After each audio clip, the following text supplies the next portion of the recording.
ये एक बहुत बड़ा पर्व 20 जुलाई को हम करने जा रहे हैं नारनौंद में 10:30 बजे, जिसमें यूथ को, हमारे नौजवान लोगों को, बेरोजगार बेटे, हमारे बेटियां, उनके लिए एक बहुत बड़ा एक पर्व हम करने जा रहे हैं, जिसमें रोजगार के विदेशों में बड़े अ, रास्ते ओपन होंगे, उनके लिए दरवाजे ओपन करेंगे। तो इसलिए आज ये प्रेस कॉन्फ्रेंस प्रकार के रोजगार। खास तौर पे जो बीएससी नर्सिंग और जीएनएम के जो स्टूडेंट्स हैं उनके लिए, और जिन बच्चों ने बीए, बैचलर डिग्री किसी में भी, बीए है, बीएससी है, बीटेक है, या कोई भी कॉम है, किसी भी तरह की बैचलर डिग्री, और उसके साथ बीएड अगर किसी ने कर रखी है तो उनके लिए भी एक टीचिंग की अपॉर्चुनिटीज उनके लिए हम लेके आए थे। इसके साथ साथ और बहुत सारी चीज़ें हैं वहाँ पे। लोगों को एक सेमिनार है, जागरूकता के लिए ये बुलाया गया है, ताकि जो हमारे बच्चे जिनकी नीट में एडमिशन्स नहीं होते हैं, नीट एग्ज़ाम का बहुत ही कॉम्पिटिटिव एग्ज़ाम है, और बच्चे प्लस टू करके, जो मेडिकल साइंस से प्लस टू करके आगे नीट का एग्ज़ाम देते हैं, और वो नीट का एग्ज़ाम में उनकी कहीं एडमिशन अगर नहीं होता तो बड़ी मायूसी होती है, क्योंकि बहुत हार्ड वर्क लगा होता है। तो उनके लिए एक ऐसा रास्ता खोलना कि वो बच्चे हेल्थ केयर सेक्टर में दुनिया में कहीं पे भी जाके एक बहुत बड़ा काम करेंगे, तो उनके लिए भी एक ऐसी अपॉर्चुनिटी लेके आएंगे कि वो बच्चे हेल्थ केयर सेक्टर में ही विदेशों में जाके अपना काम करेंगे, और आगे चल के उनको वहाँ का पीआर कैसे मिल सकता है, ये सारी अपॉर्चुनिटीज ओपन अच्छा। करेंगे। जी, ये मिक्स है। जैसे पहले यहाँ हुआ था तो बहुत बच्चों के एडमिशन ऑन द स्पॉट करवाए थे अमेरिका के अंदर, और बहुत बच्चों के वीज़ा लगे थे। आज वो सारे बच्चे वहाँ बैठे हैं, और सारे उन किसान गरीब परिवारों के और मजदूर परिवारों के बच्चे थे। और बिल्कुल आप सभी इस बात के गवाह हैं, आप लोगों के सामने ही हुआ था। और वो सारे बच्चे आज अमेरिका में बहुत ही अच्छे ढंग से अपना काम कर रहे हैं, अपनी पढ़ाई पूरी कर रहे हैं, और बहुत कामयाब हैं। उन परिवारों को भी मैं बहुत बहुत बधाई देता मतलब आपने बात की नीट की जैसे एग्जाम, हूँ। तो उसमें जिनके अच्छे मार्क है ना उनका हाँ तो एडमिशन हो ही जाता है। हाँ। जिनके मार्क्स ही नहीं आते ना वो बाहर से करने के लिए जाते हैं। ये कहीं इस चीज को बढ़ावा तो नहीं देता कि वे जो डॉक्टरी की लाइन में अपना डिप्लोमा कर आए, अपनी डिग्री ले आए, लेकिन उनके अंदर वो क्वालिटी होती नहीं है। नहीं, देखिए, कॉम्पिटिटिव एग्जाम का मतलब ये होता है कि सीटें कम होती हैं, जिनके एडमिशन्स नहीं हो, इसका ये मतलब थोड़ा है कि वो बच्चे रद्दी हैं। ऐसा नहीं होता कभी भी, क्योंकि ये एक अपॉर्चुनिटी है। बहुत से बच्चे वैसे भी, इवन यहाँ से डॉक्टर, एमबीबीएस डॉक्टर आपके पीजीआई चंडीगढ़ से, या पीजीआई रोहतक से, या सेक्टर 32 से, या एम्स के डॉक्टर भी एमबीबीएस करके भी विदेश जा रहे हैं, एमडी करने या वहाँ की रेजिडेंसी करने, वो भी विदेश जा रहे हैं। ये तो एक अपॉर्चुनिटी है। तो ये हेल्थ केयर सेक्टर इतना बड़ा है, और मैं कहता हूँ कि पूरा भारतवर्ष, हमारा भारत आज के दिन दुनिया में सबसे यंग कंट्री है, और 65% पॉपुलेशन हमारी 35 साल से कम उम्र की है। ये इतनी बड़ी जनसंख्या में इन यूथ को, एक समय ऐसा आएगा कि आने वाले अगले 10-15 साल में हर भारतीय नौजवान किसी न किसी कंट्री में कोई न कोई काम कर रहा होगा। हमारी पूरी दुनिया पे डंका बजने वाला है। तो ये वैसे उसकी एक पहल है, एक कदम है, जिसमें हमारे युवाओं को जब ये पता चले कि भाई कोई आर्ट्स वाले बच्चे हैं, बीए करके, बीएड करके, हमारी खास तौर पे बेटियां गाँव के अंदर इस उम्मीद से बीएड करके बैठी होती हैं कि शायद टीचर लग जाएंगे, क्योंकि टीचिंग की एक अच्छी रिस्पेक्टफुल जॉब मानी जाती है। अब वो जॉब यहाँ निकले नहीं कई कई साल, तो फिर उनका क्या होगा? वो मायूसी होती है एक। उस मायूसी में बच्चा कई दिन वेट करके बैठा रहता है। लेकिन उनके लिए अभी एक ऐसी अपॉर्चुनिटी, एक ऐसा अवसर हम प्रदान करने की कोशिश कर रहे हैं कि जिसमें वो सीधा यहाँ से उनको टीचिंग में ही, एज अ टीचर ही उनको वहाँ पे भेजेंगे। तो ये जो आपका सवाल था कि जिन बच्चों के एडमिशन नहीं होते हैं, तो एडमिशन ना होने का, अब आईएएस में सबके एडमिशन, सबके सिलेक्शन तो नहीं होते हैं, लेकिन जिनके आईएएस के सिलेक्शन नहीं हुए, वो आईएएस मेकर बन रहे हैं, उन्होंने आईएएस के इंस्टीट्यूशंस खोले हुए हैं। तो उसमें भी वो आईएएस बनाने वाले बनते हैं। इसका मतलब ये नहीं कि वो कमजोर थे, ठीक है, सर्कमस्टांसेस हो सकते हैं, कंपटीशन का जमाना है, किसी का सिलेक्शन होता है, किसी का नहीं होता है। तो जो पैसे वाले हैं ना, जी। पैसे वाले ही जो गरीब आदमी है उसका हाँ, तो ये सिस्टम में है। इसमें ये सिस्टम की बात है कि किस तरीके से ये चीज़ें मैनिपुलेट करते हैं। बट हमारा तो बिल्कुल सीधा-सीधा ट्रांसपेरेंट काम है। ट्रांसपेरेंसी के हिसाब से हम उन बच्चों के, जैसे अब 20 तारीख को सबके रेज़्यूमे माँगे गए हैं। सभी बच्चे अपने-अपने रेज़्यूमे और अपनी जो डिग्रियाँ हैं उनकी फ़ोटोकॉपी लेके आएँ। ना वहाँ पे हम किसी को ये कह रहे हैं कि जी पैसे जमा कराओ, हम ना कह रहे हैं कि ओरिजिनल डॉक्यूमेंट्स जमा कराओ या पासपोर्ट जमा करो, ऐसा कुछ भी नहीं है। हम सिंपल उनके रेज़्यूमे माँग रहे हैं, उनके बायोडाटा माँग रहे हैं और उनकी डिग्रियाँ जो उन्होंने कर रखी है उसकी फ़ोटोकॉपी माँग रहे हैं। ये लेके आएँ। हम हमारी जो एक्सपर्ट्स की टीम है, America, Canada, UK, England, Germany, Australia, Hungary, आपका ऑस्ट्रिया, इन सारे कंट्रीज़ में आपके पास कोई न कोई अपॉर्चुनिटी ज़रूर है। ऑस्ट्रेलिया में भी है, उसके लिए अभी चैप्टर हमने ओपन किया है। बिल्कुल खुले दिल से हम न्योता देते हैं उन बच्चों को जिन्होंने +2 मेडिकल से कर रखी है, उनके लिए बिल्कुल ओपन अपॉर्चुनिटी है। वो बच्चे हमारे साथ यहाँ पे डिग्रियाँ करेंगे, उसकी सारी डिटेल उस दिन आपको बताई जाएँगी क्योंकि हमारे एक्सपर्ट्स भी हमारे साथ होंगे। मतलब ये समाज समाज सेवा के लिए काम कर रहे हो या पैसे कमाने के लिए कर रहे हो? बहुत सारी दुकानदारियां इंडिया में आजकल चल रही हैं। बहुत ही अच्छा सवाल है आपका और मैं वेलकम करता हूँ इस सवाल का, क्योंकि ये बहुत बार पूछा जाता है सवाल। मेरे हिसाब से पैसा कमाने के लिए तो भगवान की दया से मेरा खुद का ही वहाँ पे जो प्रोफेशन है वो काफ़ी है। मेरे प्रोफेशन में मैं अब ये तो क्या ही बताऊँ कितने पैसे हैं, लेकिन इतने क हैं कि मैं बिल्कुल आराम से बैठा, मैं और मेरा परिवार और मेरी अगली 2 पीढ़ियाँ आराम से खा सकती हैं। इतना क अमेरिका में है जुगाड़। तो उसके लिए नहीं है, मैं इतनी गर्मी में वहाँ से आके और अपने गाँव के लिए, अपने किसान भाइयों के लिए, मज़दूर परिवारों के लिए, हमारे बच्चों के लिए, क्योंकि ये समय अब है कि giving back to the community, समाज को वापसी का समय है, ना कि खुद का पेट भरने का। हमने तो जो करना था कर लिया, बच्चे बड़े हो गए, बच्चे परिवार, ये भाई साहब बैठे, इनके बच्चे भी वहाँ हैं, मेरा परिवार तो है ही वहाँ, सारा हमारा सारा परिवार वहाँ है और कई जी घर में काम करने वाले हैं, तो सारे काम काजी हैं। तो पैसे की तो अगर इतनी भूख हो तो मुझे इंडिया आके करने की क्या जरूरत है। $1 कमाते हैं तो वहां 87 रुपये बनते हैं, तो उसके लिए हाँ, तो वो तो एक अलग बात है ही नहीं। हमारा मिशन हमेशा एक ही रहा है, empowerment through health and education. Health के तरीके से कि लोग स्वस्थ रहें और कैसे हेल्थ केयर वर्कर्स पैदा किए जाएं और एजुकेशन में किस तरीके से यूथ को शिक्षित किया जाए, क्योंकि शिक्षा ही एक दरवाज़ा खोलता है। गरीबी अगर किसी चीज़ से दूर होगी तो वो मजदूरी किसी चीज़ से अगर दूर हो सकती है, वो इरेडिकेशन सिर्फ और सिर्फ एजुकेशन से, शिक्षा से ही पॉसिबल।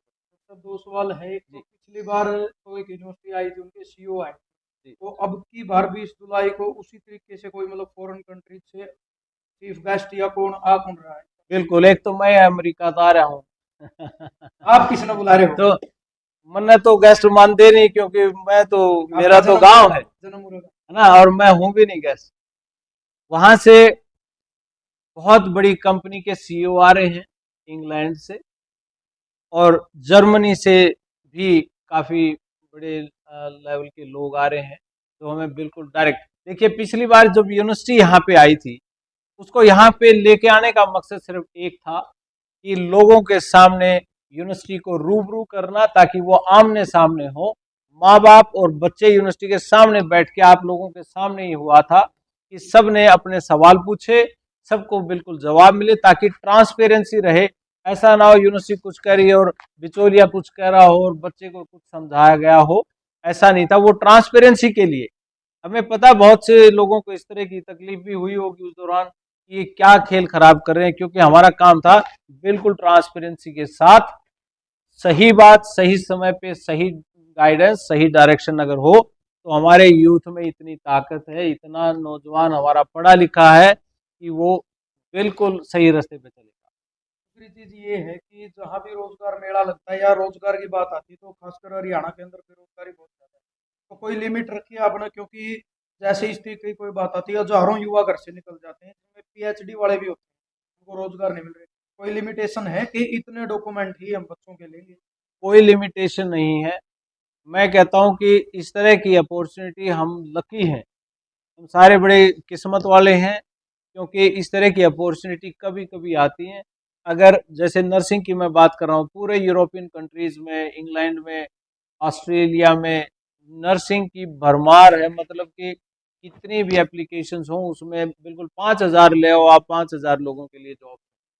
एक बड़ी चीज उसमें ये भी है कि बच्चे विश्वास कैसे करेंगे कि रणबीर लोहानी या जसबीर लोहानी जो कर रहे हैं, कि हम कैसे विश्वास करें कि ये सही कर रहे हैं, हमारा उसमें कोई नुकसान तो नहीं, या मतलब इस नजरिए से भी देखते हैं भाई हमारे डॉक्यूमेंट का वो फायदा तो नहीं उठा।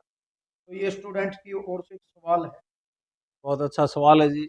मैं कहता हूँ प्रत्यक्ष को प्रमाण की ज़रूरत नहीं, ये सवाल हमारे से पहले भी पूछे गए जब हमने बच्चों को अमेरिका भेजा, और वो सारे के सारे बच्चे, उनके माँ बाप आज तक भी हमारे साथ खड़े हैं और हम उनके साथ खड़े हैं।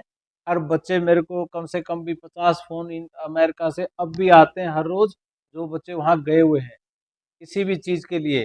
हम रात को जाके, दिन को जाके उन बच्चों के कमरों पे या उनकी लाइब्रेरी में रेड मारते हैं। हमारा इसके पीछे मकसद कुछ और नहीं है, ना हम उस चीज़ का कोई पैसा वसूल करते हैं। उनको एयरपोर्ट से पिक करना, ये सब चीज़ें करना, ये क्योंकि हमारे अंदर एक जील अलग तरह की है, हमारी सोच थोड़ी सी अलग बनी हुई इस मामले में कि ये बच्चे हैं। क्योंकि क्या होता है कि जैसे वीज़ा किसी का लगता है ना, वीज़ा लगने के बाद व्यक्ति ये सोचता है जो यहाँ एजेंट होंगे या कंसल्टेंट होंगे उनका लगता है मेरा काम खत्म हुआ। हम ये समझते हैं वीजा लगने के बाद हमारा काम एक्चुअली में शुरू होता है। नया देश, नई कल्चर, नए रूल्स एंड रेगुलेशंस, नई पॉलिसीज, और उसमें वैसे वातावरण के अंदर हमारे बच्चे गांव से उठ के जब जाते हैं तो वो काम असल में तब शुरू होता है। रिज्यूम के बाद आगे का प्रोसेस आपका क्या होगा? रिज्यूम जितने भी होंगे उन सभी को रिव्यू किया जाएगा। रिव्यू करके फिर हम उसको असेस करके बच्चे को बताएंगे कि रिक्वायरमेंट्स के हिसाब से आपकी यहाँ कमी है, इसको पूरा कीजिए। अगर पूरा नहीं होगा तो उसके बाद उनकी डायरेक्ट रिक्रूटमेंट। इसके डॉक्यूमेंट पूरे होंगे कंडीशन के? हाँ, तो उसमें रिक्रूटमेंट होगी डायरेक्ट। कितने महीने बाद? देखिए, इसमें डिपेंड करता है कि कौन सी कंट्री में उसकी फिटिंग होगी, उस कंट्री के रिक्वायरमेंट के हिसाब से होगा। हो सकता है किसी में लैंग्वेज की रिक्वायरमेंट है तो वो लैंग्वेज की रिक्वायरमेंट पूरी करेंगे और उसके बाद उसकी रिक्रूटमेंट होगी। ये एक ऐसा प्रोसेस है, मैं कहता हूँ ये लाइफ मेकिंग और शेपिंग द यूथ, इसको मैं कहूँगा ये बहुत बड़ी एक शेप दी जा रही है इसमें, क्योंकि ये रास्ता बहुत बड़ा है कि एक बच्चा जाएगा, उसके साथ आने वाले 5-7 साल के अंदर अगर पूरा परिवार एडजस्ट होता हो, वहाँ पे उनको रोजगार के मतलब रोजगार का उनका प्रबंध होता है, तो इससे बड़ी तो मेरे ख्याल से कोई बात नहीं होगी पासपोर्ट मैंडेटरी रहेगा हमारे लिए। बच्चों के लिए? बच्चे पासपोर्ट के बिना तो कोई विदेश जा ही नहीं सकता। मतलब जो डॉक्यूमेंट लेके आ रहे हैं अगर उनके पास सिर्फ फोटो कॉपी, किसी का कोई ओरिजिनल डॉक्यूमेंट हमने आज तक ना रखा ना कभी रखना। ये जो रोजगार की बात करें वो तो फॉरेन कंट्रीज के लिए तो पासपोर्ट तो मैंडेटरी है, वो उनके तो खुद के पास होना जरूरी, ना कि अपने को देना। नहीं, हमें नहीं चाहिए, हमें किसी का कोई डॉक्यूमेंट ओरिजिनल नहीं चाहिए, सिर्फ फोटो कॉपी चाहिए। रिज्यूम बिल्कुल, रेज्यूम चाहिए उनका, डिटेल में उन्होंने क्या कर रखा है, क्या बैकग्राउंड, वो सारी कोई चीजें। आईडी वगैरह? आईडी तो पासपोर्ट आईडी है, आईडी भी चाहिए कि उसकी 20 तारीख फोटो कॉपी चाहिए। मतलब आधार कार्ड पैन कार्ड हाँ हाँ वो दे हाँ, रहे हैं? वो पेरेंट्स ले आए या बच्चे खुद आ जाएं, क्योंकि खुद आएंगे और ज़्यादा चीज़ें समझेंगे, क्योंकि एक्सपर्ट्स भी वहाँ होंगे, उनको डिटेल में सारी चीज़ें समझाई जाएंगी। किसी का कोई क्वेश्चन होगा वो भी लिया जाएगा। दूसरा मैं आपको एक और बता दूं, जब बात चल रही है हमारी यूरोप के लिए, बहुत से लोगों ने रिक्वेस्ट की थी कि भी यूरोप की यूनिवर्सिटीज़ के लिए भी कुछ ना कुछ किया जाए, तो आपके माध्यम से ये भी मैं सबको बताना चाहता हूँ कि ऑस्ट्रिया में और हंगरी में हम ये यूनिवर्सिटीज़ के साथ हमारा कुछ टाइप हुआ, तो वहाँ पे भी हम बच्चों को अब स्टडी के लिए भेजना शुरू करेंगे, क्योंकि वहाँ पे स्टडी पूरी करने के बाद जॉब्स की अपॉर्चुनिटी वहाँ भी बहुत है। तो ये भी हम एक करेंगे, और करेंगे क्या, वो शुरू कर ही दिया है बेसिकली। तो अभी स्टडी के लिए भी हमारे पास जैसे यूरोपियन कंट्रीज हैं, ऑस्ट्रेलिया है, इंग्लैंड है, कनाडा है और अमेरिका तो है ही है।